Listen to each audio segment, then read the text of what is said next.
Hello students, welcome in social science class. Students, geography के chapter 2 land, soil, water, natural vegetation and wildlife resources में हमने अब तक discuss किया है what is land resource, land use and classification of land. पिछली video में हमने डिस्कस किया था कि जो लैंड की डिग्रेडेशन जो है दिन ब दिन कम हो रही है, सॉइल इरोजन हो रहा है, डिसर्टिफिकेशन हो रहा है, तो उसके कारण लैंड को कंजर्व करना बहुत ज़रूरी है। और आज इस वीडियो में हम जो टॉपिक डिस्कस कर रहे हैं वो है कंजर्वेशन ऑफ लैंड रिसोर्स, कि लैंड रिसोर्स को कैसे कंजर्व किया जा सकता है, कैसे बचा कर रखा जा सकता है। Growing population and their ever-growing demand has led to a large-scale destruction of forest cover and arable land and has created a fear of losing this natural resource। कि बढ़ती हुई पॉपुलेशन और उनकी बढ़ती हुई डिमांड्स को पूरा करने के लिए बहुत से फॉरेस्टेड एरियाज़ को और एरेबल लैंड स्टूडेंट्स वो लैंड होती है, ऐसी लैंड जिस लैंड को एग्रीकल्चर के लिए पॉसिबल बनाया जा सकता है। तो फॉरेस्टेड एरियाज़ और एरेबल लैंड दोनों का लार्ज स्केल पर डिस्ट्रक्शन हो रहा है। किसके कारण? ग्रोइंग पॉपुलेशन के कारण। तो जिससे क्या है, इस नेचुरल रिसोर्स के लूज़ होने का, ख़त्म होने का जो है डर बन चुका है। Therefore, the present rate of degradation of land must be checked। इसलिए आज प्रेजेंट टाइम में जो लैंड का जो डिग्रेडेशन हो रहा है, यानी लैंड की जो प्रोडक्टिविटी की जो क्वालिटी जो कम हो रही है, उसे हमें रोकना होगा। किन किन मेथड से लैंड का डिग्रेडेशन हम कम कर सकते हैं स्टूडेंट्स, उन मेथड्स को अब हम डिस्कस करते हैं।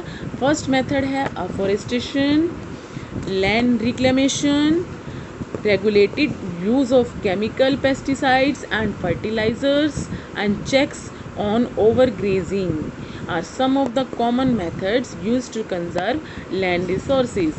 Afforestation means grow more and more plants। Afforestation का मतलब होता है ज़्यादा से ज़्यादा पेड़ लगाना। स्टूडेंट्स, मैंने पीछे भी बताया था आपको कि जो प्लांट्स होते हैं वो अपनी रूट से सॉइल को बाइंड करके रखते हैं, जिससे जो सॉइल है उसका इरोजन नहीं होता। सॉइल जो है विंड और वाटर से जो है जल्दी से फ्लो नहीं करती, जल्दी से बहती नहीं है, और स्लो की जो प्रोडक्टिविटी, सॉइल की जो प्रोडक्टिविटी है वो भी मेंटेन रहती है। तो अफॉरेस्टेशन यानी हमें ज़्यादा से ज़्यादा क्या करने हैं, प्लांट्स लगाने हैं, ताकि क्या है, लैंड की डिग्रेडेशन कम हो। लैंड रिक्लेमेशन, जो लैंड ख़राब पड़ी है, बंजर पड़ी है, ऐसी लैंड को हमने यूज़ में लाना है, और समुद्र के आसपास की ज़मीनों को भी हमने क्या करना है, यूज़ में लाना है। वो क्या होता है, land reclamation. Regulated use of chemical pesticides and fertilisers, और जो हम केमिकल पेस्टिसाइड्स और फर्टिलाइज़र्स यूज़ कर रहे हैं एग्रीकल्चर में, ज़्यादा से ज़्यादा क्रॉप्स को ग्रो करने के लिए, उनकी प्रोडक्टिविटी बढ़ाने के लिए, तो उनके यूज़ को हमने कम करना है। क्योंकि स्टूडेंट्स, फर्टिलाइज़र्स और पेस्टिसाइड्स के अंदर क्या मिक्स होते हैं, केमिकल्स मिक्स होते हैं, और ये केमिकल्स क्या करते हैं, सॉइल के अंदर जब मिक्स हो जाते हैं तो सॉइल की प्रोडक्टिविटी को अफेक्ट करते हैं, और जिससे क्या होता है, सॉइल की प्रोडक्टिविटी जो क्वालिटी है वो लो हो जाती है। And checks on over grazing, और ओवर ग्रेजिंग को रोकना है। ओवर ग्रेजिंग स्टूडेंट्स क्या होता है, पशुओं का चरना। आपने देखा होगा कि रूरल एरियाज़ में जो है पशुओं के चराने के लिए जो होते हैं कि कम्युनिटी लैंड्स वगैरह होते हैं, कि जिसमें क्या है, सभी लोग जो हैं अपने पशुओं को ग्रेज कर सकते हैं, चरा सकते हैं। तो वहाँ पर क्या होते हैं कि जो एनिमल्स होते हैं वो ग्रेजिंग तो कम करते हैं, यानी खाते तो कम हैं, लेकिन अपने सींगों से या अपने पैर के खुरों से क्या करते हैं, सॉइल को कुरेद देते हैं, जिससे सॉइल क्या हो जाती है, लूज़ हो जाती है, और वो इजीली क्या होती है, वाटर और विंड से क्या होती है, फ्लो कर जाती है, यानी बह जाती है। यानी जो सॉइल की जो ऊपर की जो लेयर में जो प्रोडक्टिविटी होती है वो तो वाटर और विंड के साथ क्या हो गई, बह गई, और जो नीचे जो सॉइल रह गई उसकी प्रोडक्टिविटी क्या होती है, कम होती है, उसकी क्वालिटी क्या होती है, कम होती है। तो हमें ओवर ग्रेजिंग को भी रोकना है, यानी ज़रूरत से ज़्यादा जो पशु चरते हैं, छोड़ दिया जाता है उन्हें चरने के लिए, वो उसको बंद करना है। तो ये कुछ कॉमन मेथड्स हैं जिनको यूज़ करके हम लैंड रिसोर्सेज को कंजर्व कर सकते हैं। अब हम बात करते हैं landslides. Landslides are simply defined as the mass movement of rock, debris और अर्थ डाउन अ स्लोप। कि लैंडस्लाइड्स क्या होती है स्टूडेंट्स, कि रॉक्स का मूवमेंट, रॉक्स के जो बड़े बड़े जो टुकड़े होते हैं, डेब्रिस यानी उसके जो मलबे होते हैं, वो अर्थ से जब स्लोप कर जाते हैं नीचे की तरफ, तो उसे हम क्या कहते हैं, लैंडस्लाइड कहते हैं। यानी ज़मीन का अपनी जगह से हिलना, अपनी जगह से खिसकना, और वो जब नीचे अर्थ की तरफ स्लोप कर जाते हैं तो उसे हम लैंडस्लाइड कहते हैं। They often take place in conjunction with earthquakes, floods and volcanoes. और लैंडस्लाइडिंग किन के साथ आती है ज़्यादातर, जब अर्थक्वेक आते हैं, फ्लड आती है, वल्केनोज आते हैं, यानी ज्वालामुखी जब फटते हैं, तो उसके कारण क्या होता है कि अर्थ जो है वो शेक्ड होती है, यानी कि हिलती है अर्थक्वेक आने के कारण भी। तो उससे क्या होते हैं कि लैंडस्लाइडिंग के जो डेंजर्स हैं, जो खतरे हैं, वो ज़्यादा बढ़ जाते हैं। A prolonged spell of rainfall can cause heavy landslide that can block the flow of river for quite some time। और लंबे टाइम तक, प्रोलॉन्ग्ड होता है कि लॉन्ग टाइम तक क्या है, बारिश हो रही हो, तो उसके कारण भी क्या होता है कि हैवी लैंडस्लाइडिंग होती है, और जिसके कारण क्या होता है कि रिवर्स का जो वाटर है, रिवर्स जो है वो ब्लॉक्ड हो जाती हैं, उनका वाटर फ्लो करना बंद कर देता है। The formation of river blocks can cause havoc to the settlement downstream on its bursting. और जब रिवर ब्लॉक हो जाती हैं तो रिवर का जो पानी जो है वो आसपास के सेटलमेंट्स को अफेक्ट करता है। In the hilly terrain, landslides have been a major and widely spread natural disasters that often strike life and property and occupy a position of major concern। और हिली टेरेन में, हिली एरियाज़ में क्या होता है कि लैंडस्लाइडिंग जो होती है बहुत वाइडली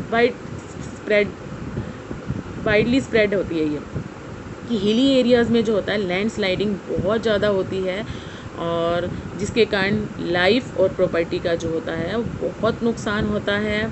तो ये एक बहुत मेजर कंसर्न है।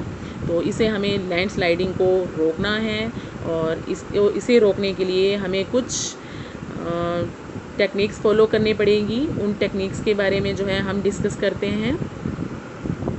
तो स्टूडेंट्स, लैंडस्लाइडिंग को रोकने के लिए जो टेक्निक्स फॉलो करनी है वो टेक्निक्स इस प्रकार है। फर्स्ट है hazard mapping to locate areas prone to landslides. कि ऐसे एरियाज़ जहाँ पर लैंडस्लाइडिंग ज़्यादा होती है तो ऐसे एरियाज़ को हैज़ार्ड मैपिंग कर दिया जाए, यानी ऐसे एरियाज़ को सिम्बोलाइज कर दिया जाए। Hence such areas can be avoided for building settlements. और ऐसे एरियाज़ में सेटलमेंट्स और बिल्डिंग सेटलमेंट्स के लिए अवॉइड किया जा सकता है, क्योंकि जिन जगहों पर जो है लैंडस्लाइडिंग होने का खतरा ज़्यादा होता है तो ऐसी जगहों पर जो है बिल्डिंग सेटलमेंट्स अवॉइड करने चाहिए, नहीं बनाए जाने चाहिए वहाँ पर। इससे लोगों की लाइफ को नुकसान होता है, लाइफ और प्रॉपर्टी दोनों को ही नुकसान होता है। सेकेंड स्टेप क्या है, construction of retention wall to stop land from slipping. Retention wall students होती है कि प्रतिधारी दीवारें, कि जो ऐसी स्लोपिंग लैंड्स होती हैं स्टूडेंट्स, जो हिली एरियाज़ में ऐसी स्लोपिंग लैंड्स होती हैं तो उनके साथ साथ जो है प्रतिधारी दीवारें, जैसे आपको फिगर में दिख रहा है आपको कि इस फिगर में कि ऐसी दीवारें बनाई जानी चाहिए, रिटेंशन वॉल बनाई जानी चाहिए वहाँ पर, ताकि अगर जो ऊपर से जो लैंड जो है स्लिप भी करती है तो वो ये जो रिटेंशन वॉल है वो इन्हें स्टॉप कर दे वहीं पर। Increase in the vegetation cover to arrest landslide. और वेजिटेशन में ज़्यादा से ज़्यादा इंक्रीज़ करना है, मतलब ज़्यादा से ज़्यादा प्लांट्स लगाने हैं टू अरेस्ट लैंडस्लाइड, कि लैंडस्लाइड को अरेस्ट करने के लिए, जकड़ने के लिए। क्योंकि स्टूडेंट्स ये बात बार बार आपको मैंने बताई है कि जो वेजिटेशंस होते हैं, जो प्लांट्स होते हैं, वो अपनी रूट से सॉइल को बाइंड करके रखते हैं, तो उससे भी लैंडस्लाइडिंग कम होती है।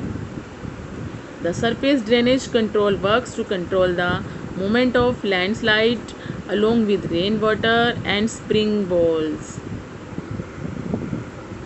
स्टूडेंट, इसका मतलब है कि जो रेन वाटर के साथ और स्प्रिंग्स के साथ जो लैंड स्लाइडिंग होती है उस वाटर को ड्रेन करने की, निकालने की पूरी व्यवस्था होनी चाहिए, ताकि वो पानी जो है ईज़िली ड्रेन हो जाए, वहाँ पर इकट्ठा ना हो, और जिससे क्या होगा, अगर वो इकट्ठा होगा तो लैंडस्लाइडिंग का डेंजर उतना ज़्यादा होगा।